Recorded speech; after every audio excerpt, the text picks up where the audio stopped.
Bonjour et bienvenue dans Talk Afrique sur Médian TV Afrique. Merci d'être avec nous pour ce nouveau numéro. Au menu, les relations euro-africaines avec la nouvelle alliance entre les deux continents fondés sur un partenariat équilibré proposé le 12 septembre dernier par le président de la Commission européenne, Jean-Claude Juncker, dans son dernier discours sur l'état de l'Union devant le Parlement européen. Une alliance pour l'investissement durable qui va permettre de créer, selon lui, 10 millions d'emplois en Afrique au cours des 5 prochaines années.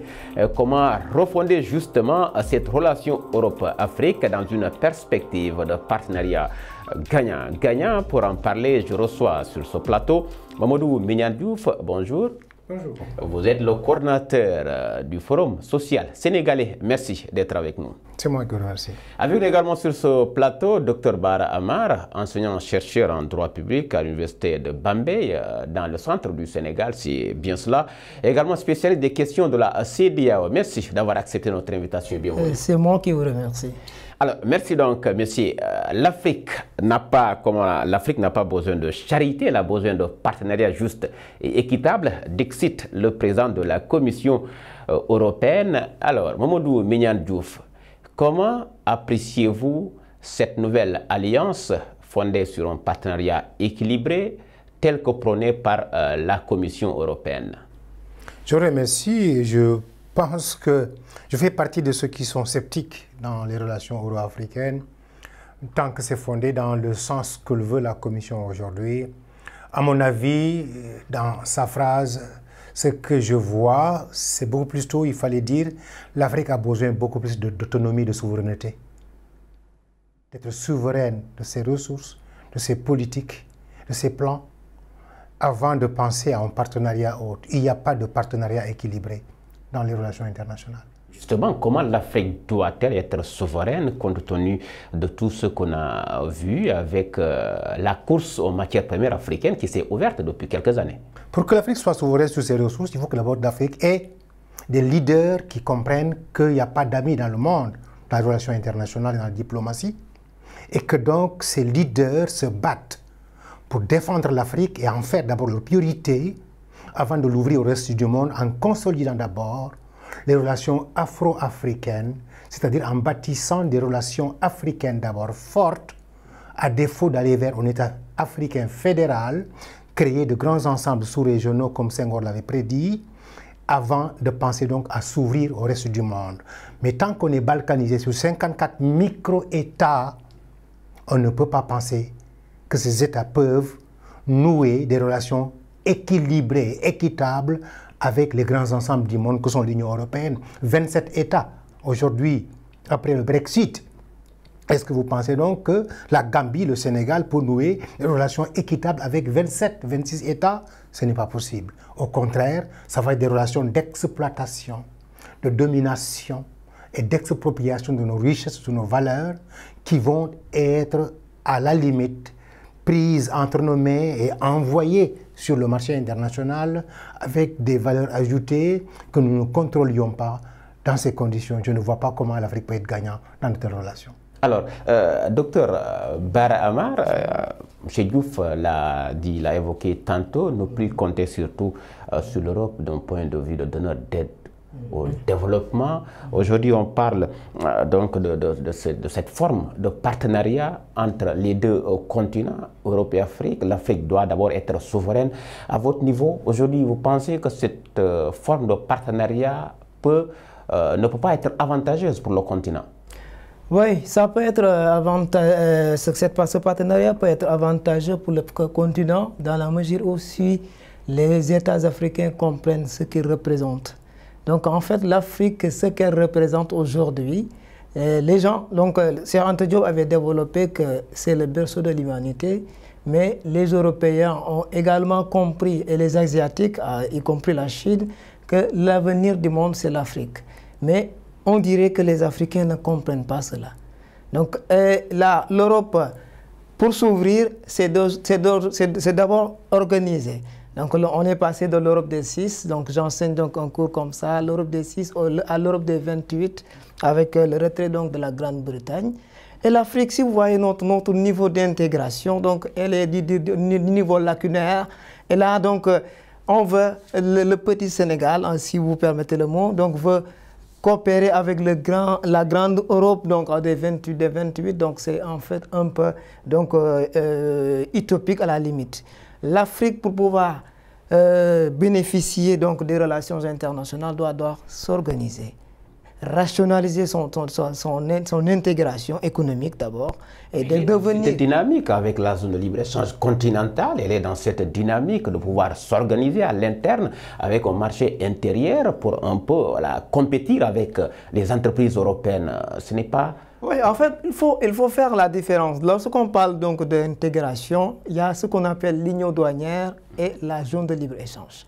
L'union douanière signifie que nous, États, nous nous organisons, donc, et là, on met une barrière commune par rapport donc, aux États tiers. Alors que donc, la zone de libre-échange, c'est seulement nous, entre Africains, on s'échange et chacun donc, d'entre nous est libre donc, de fixer n'importe quel taux douanier donc, par rapport aux États européens, aux États tiers de manière générale.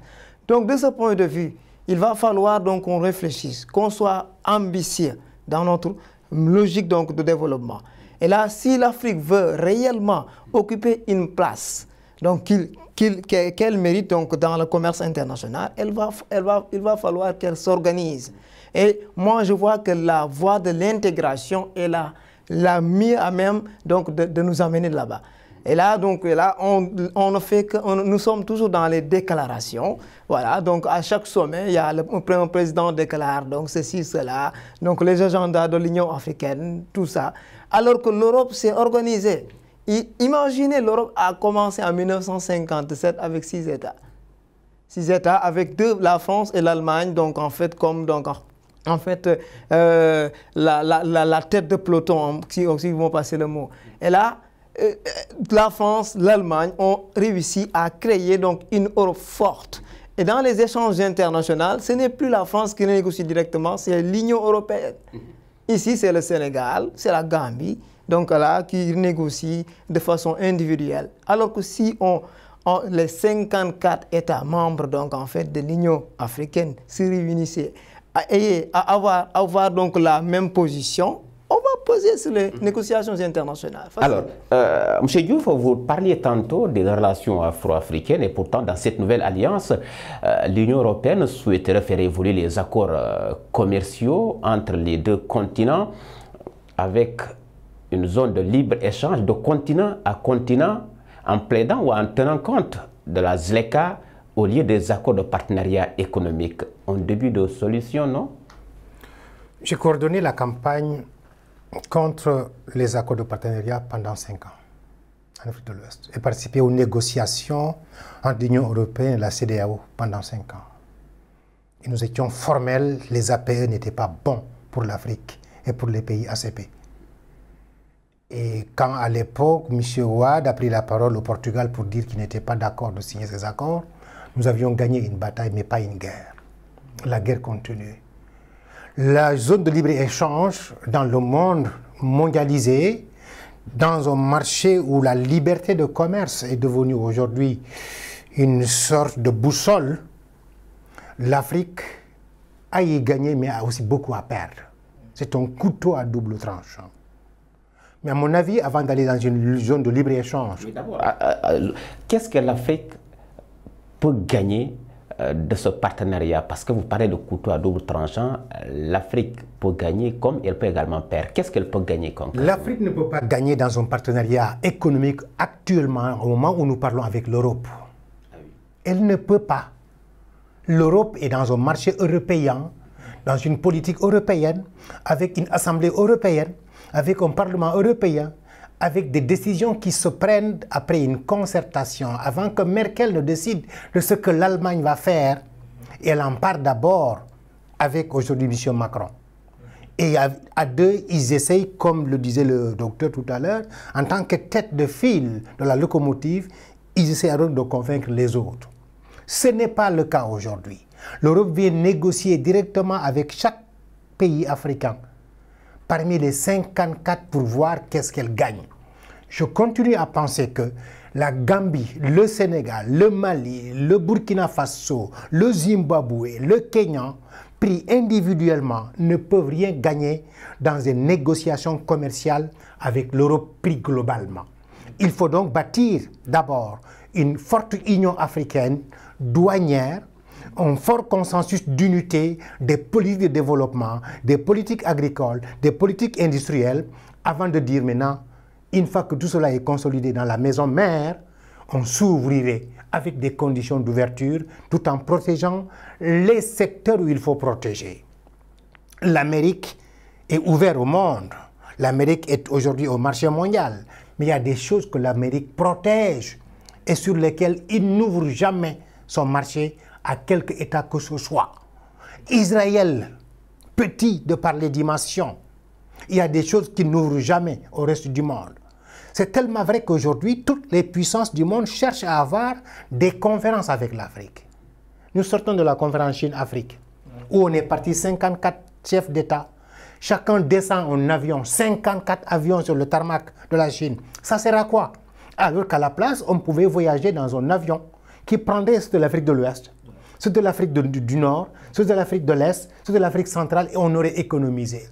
On ne l'a pas fait. 54 États qui entourent la Chine, qui fait à peu près le même nombre de population que l'Afrique, et chacun tente de séduire la Chine pour lui dire « Viens, je t'ouvre mes ressources, mes terres, mon foncier, mon espace du marché, et tu fais ce que tu veux, mais tu me donnes en contrepartie de petits financements, des arénas, des stades. » Est-ce que c'est de cela qu'on a besoin dans le parc? Et qu'est-ce que vous pensez de la zone de libre-échange continentale enclenchée dans une...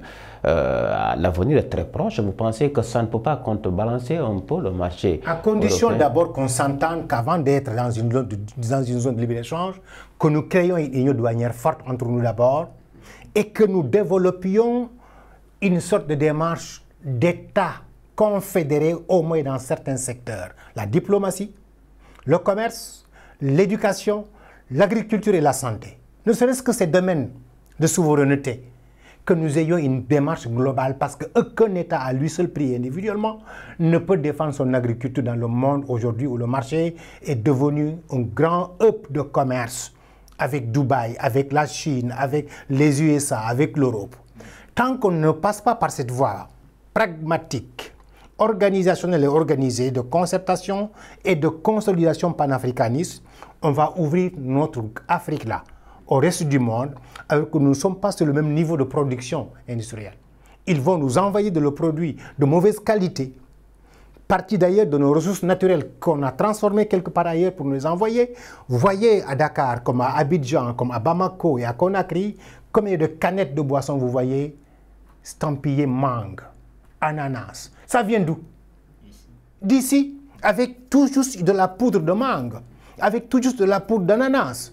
Qu'est-ce qu'on fait pour que le cacao qui est produit dans une dimension importante en Afrique, entre la Côte d'Ivoire et le Ghana, qu'est-ce qu'on fait pour que nous-mêmes, nous le transformions en chocolat et non plus que ce soit la Suisse, la Belgique, l'Australie qui nous fasse du chocolat et qui nous renvoie, dans lequel le paysan ghanéen qui a produit ce cacao-là ne gagne que 2 francs. C'est abominable. On y reviendra. Alors, docteur Baramar, finalement, l'Afrique, dans ce contexte, avec voilà, l'Europe, qui est devenu un enjeu depuis quelques années, avec les puissances occidentales qui se bousculent, ces déclarations de Jean-Claude Juncker, il l'a tenu dans un contexte où quelques jours après le forum, le 3e forum Chine-Afrique, finalement, la posture de l'Afrique dans une dynamique d'impulser un nouveau souffle de développement. Voilà, donc en fait, l'Afrique, si elle comprenait, donc actuellement, en fait, elle est l'euro-pessimisme qu'on parlait donc au début donc, des années 90, s'est transformé en euro-optimisme. Donc en fait, actuellement, l'Europe est dans une course effrénée contre la Chine. La Chine, donc aujourd'hui, en quelques années, donc, a dépassé même les investissements. Et même la logique de financement, d'aide donc au développement de la Chine est différente donc, de celle donc, européenne. Ici, on nous construit, c'est surtout au niveau donc, des infrastructures, donc, en fait, et on nous permet au moins d'avoir un peu l'infrastructure. Si l'Afrique avait bien compris cela, à ce moment où donc, les Européens viennent en Afrique, nos jeunes donc, en fait, partent en, Afrique, en Europe sous des pirogues donc, de fortune. Là, vous voyez, donc, en fait, comme le disait le juge Kebambey, donc, nos chefs d'État n'ont pas su donc, éduquer leur population, leur inculquer qu'en réalité, donc, l'avenir, c'est l'Afrique. Et là, ça commence donc au sommet. Comme le dit M. Diouf, vous voyez, donc, 54 présidents de la République donc, se déplacent jusqu'en Chine. Pourquoi pas donc, le président chinois venir ici rencontrer au sein de l'Union africaine donc, les présidents africains? Pourquoi pas? Est-ce que le fait de se déplacer, que les 54 chefs d'État africains se déplacent en Chine est déterminant dans les rapports de coopération entre la Chine et le continent africain? Oui, donc en fait, c'est déterminant, parce que c'est déterminant dans la mesure où... En la forme de partenariat qu'il fallait plutôt... Ce n'est pas en fait... Nous, Africains, notre logique, c'est surtout de façon individuelle. Donc en fait, le Sénégal veut charmer la Chine, donc à côté, il y a la voisine gambienne, donc qui va faire de même. Alors qu'on devait avoir une démarche beaucoup plus globale. Parce qu'aujourd'hui, si l'Europe s'est développée, vous voyez donc le problème de la Grèce. Ça se résout de plus en plus parce qu'ils l'ont résolu ensemble.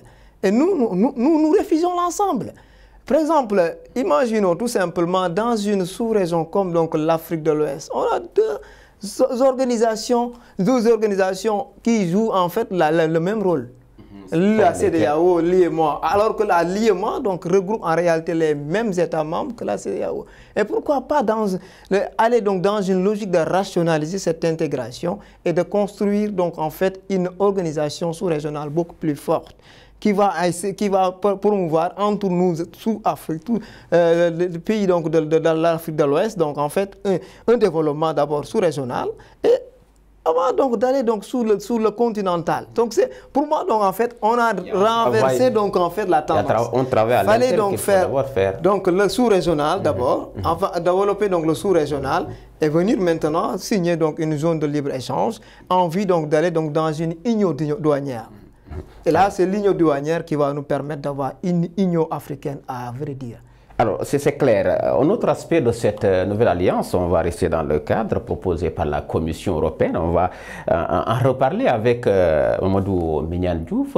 10 millions d'emplois créés au cours des 5 prochaines années, comme précisé tantôt, dans le cadre de l'investissement durable pour lutter contre le chômage, comme ils le disent, en Afrique, est suffisant pour impulser véritablement une nouvelle dynamique de développement pour le continent. C'est en l'heure que de penser que l'Europe va créer 11 millions d'emplois en Afrique. Elle ne le peut pas.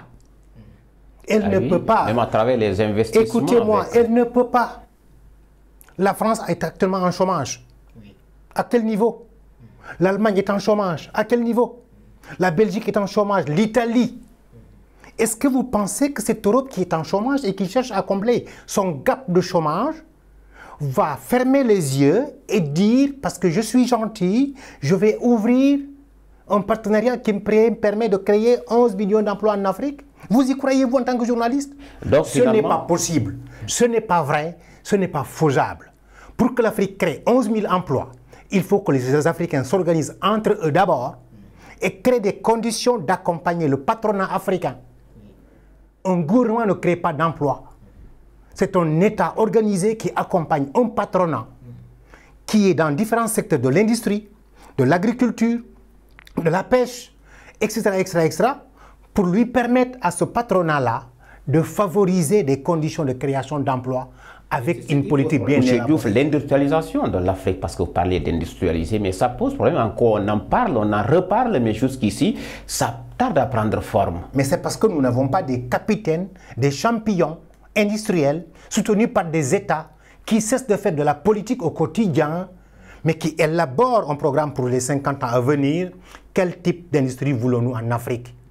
entre la Gambie et le Sénégal, entre la Côte d'Ivoire et le Ghana, entre le Bénin et le Togo, entre la Guinée, château d'eau de l'Afrique, et le reste des pays de la CEDEAO. C'est de cela qu'il faut parler et imaginer. Et ne pas attendre 11 millions d'emplois de l'Europe. Elle n'est pas si gentille pour le faire. Elle n'a pas les moyens de le faire. Elle ne peut pas le faire. Et même s'il pouvait le faire, elle le ferait chez elle. Personne n'est si gentil pour vous dire, pendant que mes enfants chôment, c'est à vous que je crée des emplois pour vos enfants qui sont en chômage. C'est utopique. C'est un mensonge politique qu'il faut dénoncer par la presse que vous êtes et rappeler aux Africains que ce n'est pas à l'Europe de venir créer des emplois en Afrique. L'Europe cherche à nous aplanir, à nous exploiter, en nous faisant endormir dans des promesses qui ne sont pas tenables, et en nous disant, alors ouvrez-moi vos terres, votre marché, votre commerce, et je vais venir donc occuper cet espace, parce qu'en Europe, il n'y a plus de consommateurs. Ils ont fini de faire des enfants. Ils ont vieilli. Le marché africain reste le seul marché de destination de la production européenne. Alors, très rapidement, parce que nous sommes presque arrivés au terme de cette émission, finalement, l'Afrique, un enjeu, comme on l'a dit tantôt, qui attise les convoitises de l'Europe, les pays émergents. L'Afrique en son sein, finalement, l'avenir de l'Afrique dans ce concert mondial. L'avenir de l'Afrique, en Afrique, on le sait, c'est seulement les Africains qui ne le savent pas. Ah oui, on sait que donc en fait l'Afrique c'est l'avenir.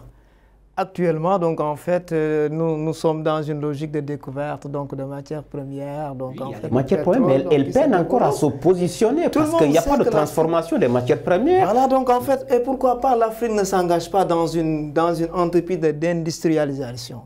L'Europe a montré la voie. C'est la grande question qu'on se pose, à laquelle on n'arrive pas à trouver. Développé par nous tous, nous étions à l'école donc secondaire, nous avons appris l'industrialisation. Donc le 18e siècle avec donc au début du 20e siècle, c'est l'Europe. C'est de là qu'est partie l'Europe. Donc avec l'industrialisation, donc là, et l'Europe est devenue ce qu'elle est aujourd'hui par le biais de l'industrialisation. Aujourd'hui, vous voyez donc même la Chine, notre coopération avec la Chine, il n'y a que des matières premières qui s'exportent. Exemple, le Sénégal, l'année passée, on a produit beaucoup d'arachides et on est allé donc jusqu'à la Chine pour quémander à la limite qu'ils viennent donc en fait acheter notre arachide. Et pourquoi pas développer donc notre Sonacos pour pouvoir produire de l'huile. Comment développer la Sonacos? Non, en fait, ça demande tout simplement une volonté politique. Nos leaders, hier, donc, j'ai écrit quelque chose donc, sur ma page Facebook. J'ai dit donc, au moment où on parle donc les populations, le monde bouge, on parle donc en fait de développement, comment améliorer les conditions de nos populations, nous on parle au Sénégal de parrainage. On parle donc de révocation d'un maire donc en fait de la capitale. On parle donc en fait, et on assiste à l'externalisation de notre économie. Donc ici, donc, là, tout ce qui le bilan qu'on parle, je ne fais pas de la politique, mais tout le bilan qu'on parle, c'est le bilan des autres. Mais concrètement... C'est la réalisation des autres.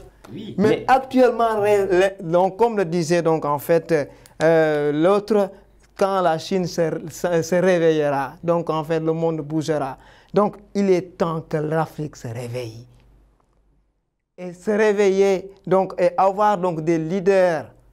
Donc, choisir des leaders d'abord, donc qui savent les enjeux du moment. On dirait que les présidents africains ne connaissent même pas les enjeux du moment. Donc, ce qui les intéresse, c'est les sommets. Là, ils sont bien en costard, donc venir avec donc en fait une garde présidentielle. Donc là, et là, au lieu donc de réfléchir sur une politique à long terme, la politique, elle n'est pas nationale. La politique qui va sauver l'Afrique ne saurait être nationale. Elle serait globale. D'abord, on part donc de la sous-région. On développe nos sous-régions avec l'intégration.